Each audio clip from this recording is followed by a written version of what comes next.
Saan ba huling nakita nila Archie yung pulang kotse? Diyan daw po sa Oreyas. Oreyas?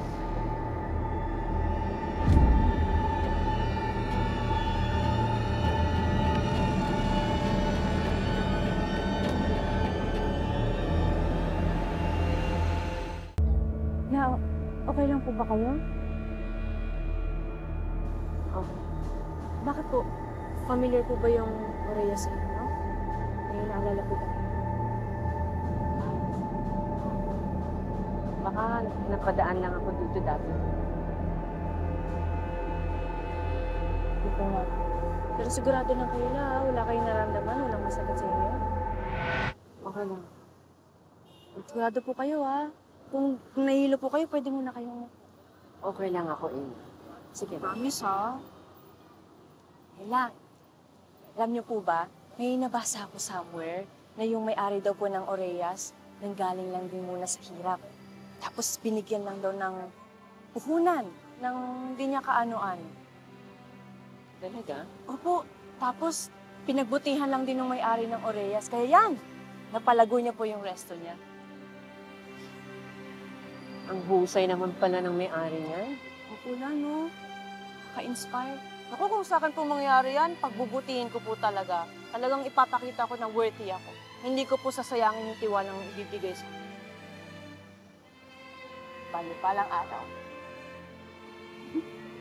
Alam niya Ay! Sige po na. Pumuna po kayo, ha? Sige, sige. Sabihin niyo na po kung may kailangan kayo. Yes po! Dalawang order? Okay.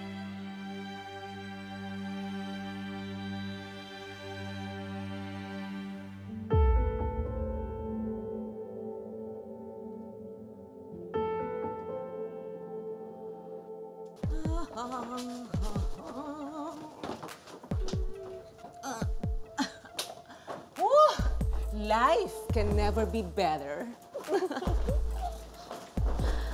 Oh, diba?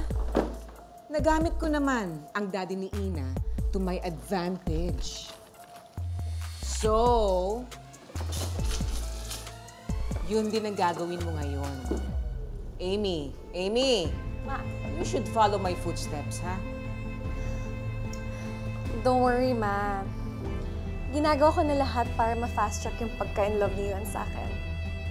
Because in my heart, destiny ko talaga siya.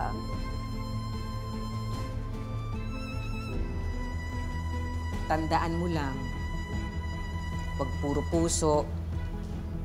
Well, okay. Alam kong mahal mo si Yuan. Pero, gamitin mo rin ang utak mo. Now is the perfect time to strike. Nawawala pa rin si Madam Aurelia. Eh baka mapabilis ang pag-take over ni Yuan sa kumpanya. Gusto ko, dapat, pag-upo niya doon, girlfriend ka na niya. Hmm? What about Joanna? Di ba, candidate din siya and kahate sa lahat ng manahin ni Yuan. Huwag mo nang intindihin yun. Si Yuan ang paboritong apo. Which means, kung ano man ang mapunta sa kanya, will also belong to you. Okay. Okay? Bagay ba? Mahal yan eh. Siyempre, bagay sa'yo yan. Love it, Mom. Thank you.